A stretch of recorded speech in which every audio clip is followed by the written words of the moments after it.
last time out, and Jorge Lorenzo is there. He's there. Yep. And if there's a track that Jorge Lorenzo... In some frank questions, I said, it's been disappointing. You must be, you know, had the pace to be on the podium in Qatar. But unfortunately, I crashed and broke my rib in practice, which you did. You can't argue. I've never had any decent results at those tracks. So, Mark, that's lap 4. His third flying lap around the track. Yeah. Second of the all-time lap record from Cal Crutchlow, which was pole position. But he said, look, I'm coming here to a ref now. You know what, I mean, he goes so well round ish. Believe it or not. Oh, look at that. It's a scoop. Yeah, the new scoops on the Aprilia, by the way. They're down. It's a real grey area, but as you can see, everybody's copying Ducati last year.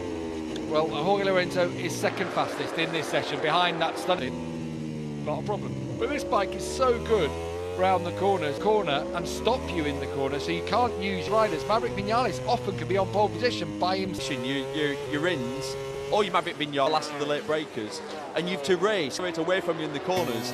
Dovi's the last of the late breakers. They make a mistake, miss an apex, which is Dovi.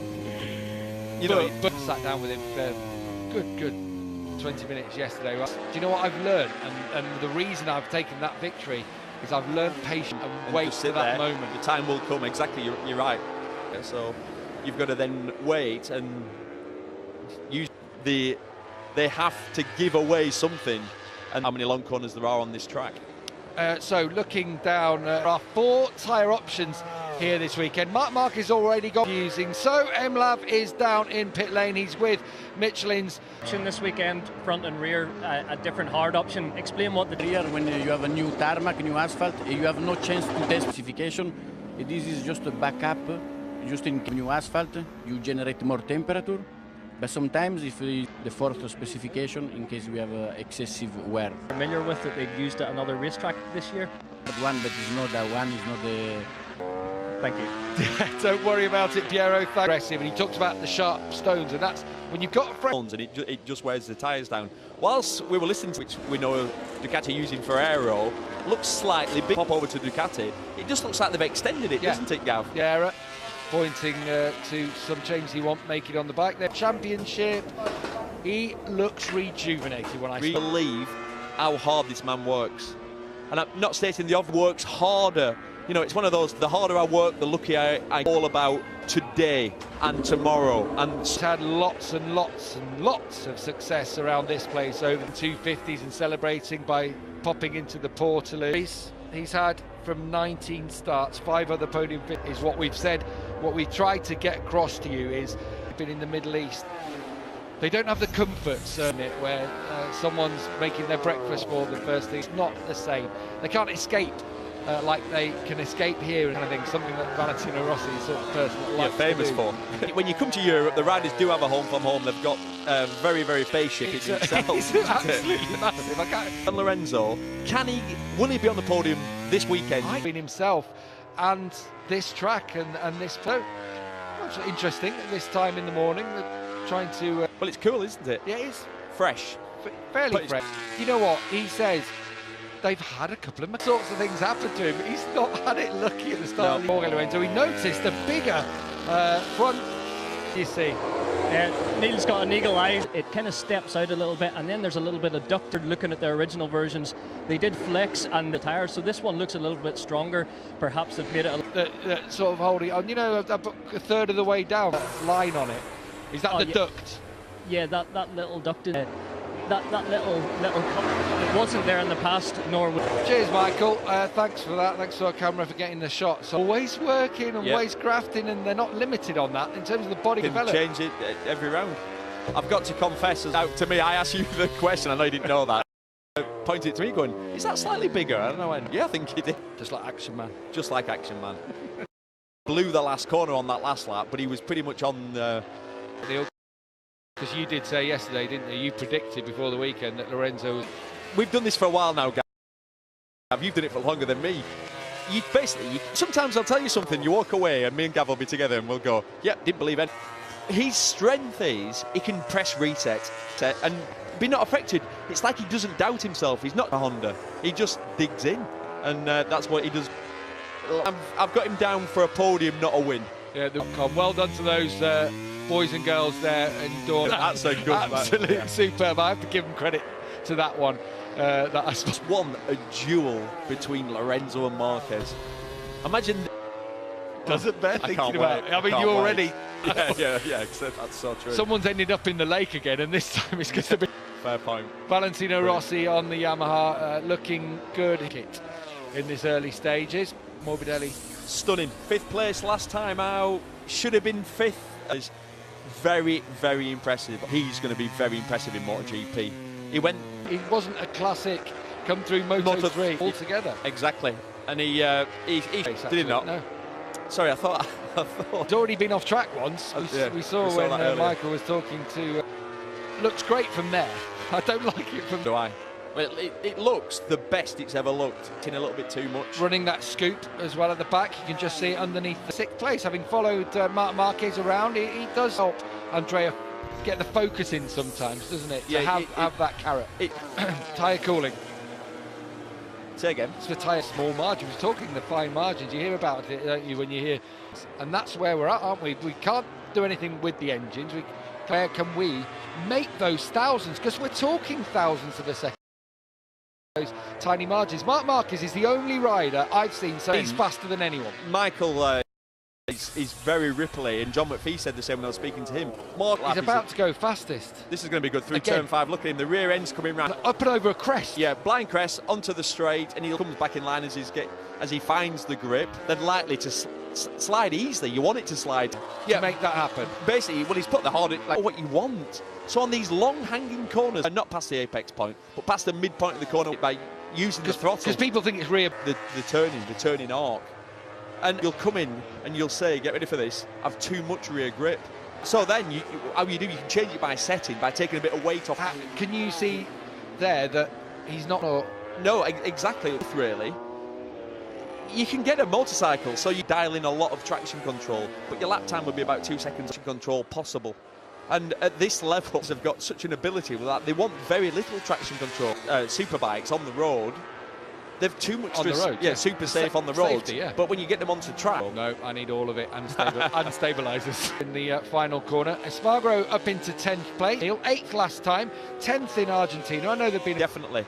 But then I was looking at the results from last year, and what a great job he's done for Suzuki. What a great job he'd been doing for KTM, because it was almost like the project did a step. Here on Monday, Danny Pedrosa was supposed to be testing the KTM for the today. He will not be doing it, but they have up with him soon.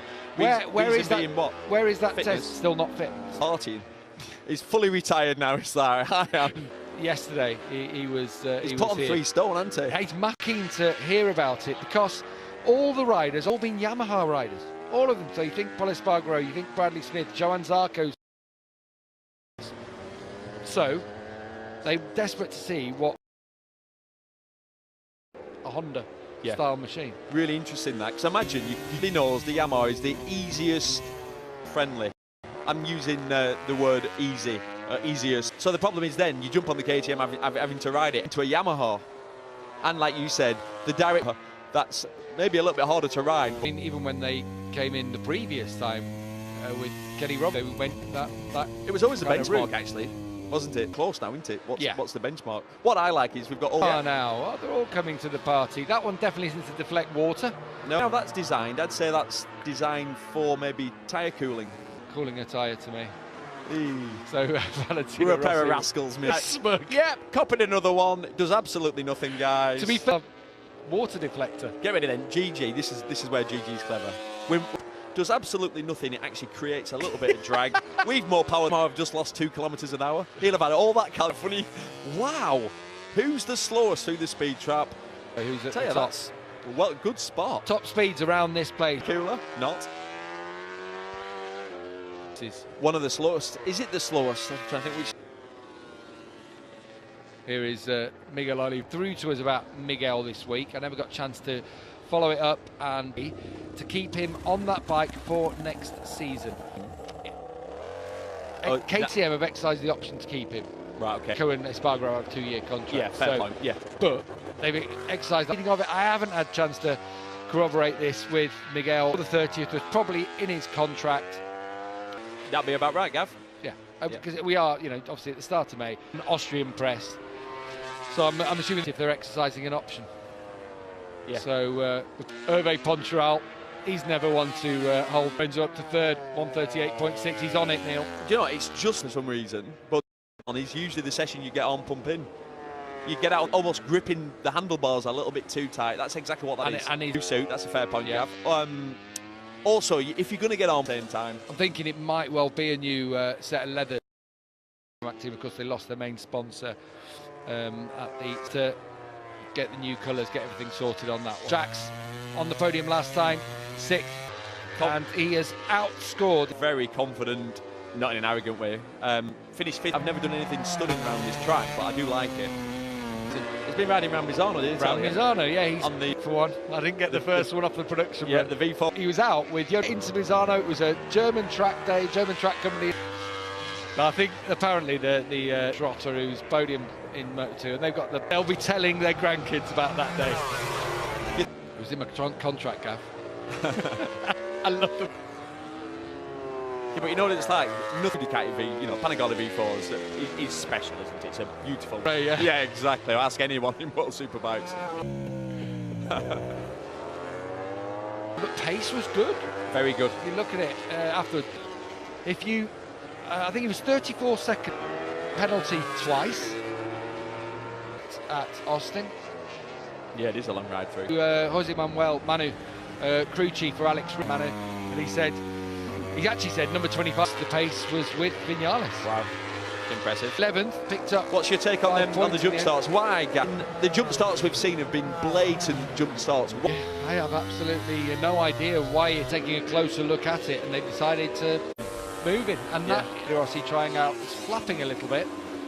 The new in Argentina, the only person that could had half a chance, and then it looks like, obviously Maverick Vignales, in my opinion, what they should do in that situation to make the decision, like they're doing BSB, the equivalent of who's the main person? Mike Webb's your race director. Yeah, Mate Webb, you'd say. Can't argue with that. Technically, it's a jump start, right? But has he gained an advantage? You have a look at it, you go, no, he's going to be what? 2 to 3 seconds, or aggression. You just speak to the rider after the race, show him the video and say you've moved, and then by doing that you're not spoiling races. That's it, the penalties fitted.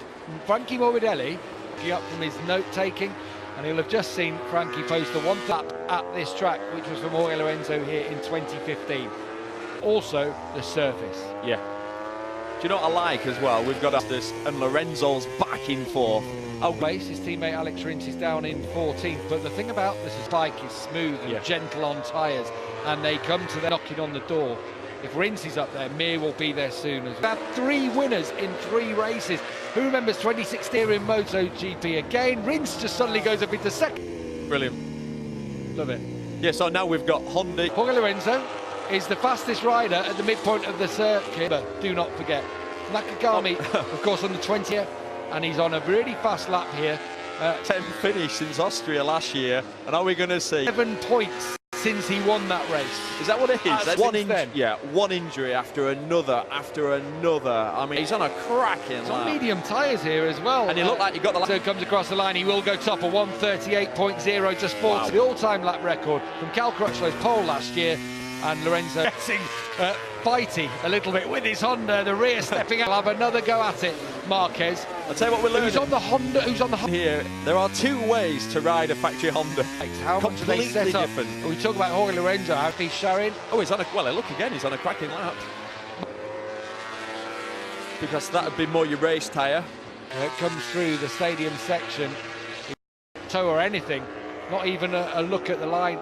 This is through on Sharin, but it's going to be another lap from Nakagwikis. Because he's fast, yeah. The last sector's, it's a Marquez sector. You've got into the final corner, Neil. Yeah, has he got it right? Yeah, it didn't look perfect. He's got a great Tioso and a 137.9. He's still without getting that last corner. Okay, Lorenzo, he is 3/10 now outside of the all. His Yamaha. Danilo Petrucci in 7th. Where's again stringing some laps together. Let's not forget Nakagami's on the 2018 Hal Crutchlow, it's his bike. That's the bike that he's got. He took Crutchlow's bike. One thing worth noting, I was speaking to Marquez yesterday, he said everyone can go fast. What's important is in the afternoon when this track looks like, let's say like Quartararo, you can see he's on a cracking lap. Yeah, he's in fifth as well. The French rookie, Fabio Quartararo, comes point two. Not a teenager anymore. Of course, Fabio. Marc Marquez has just gone even quicker. 37.9. I was just thinking. Johan Zarco is the first rider to fill the run through Ferrari Alex Crivier corner, sorry. The first of the two rights. Fast right. So Dovi went up to fifth towards the end of that.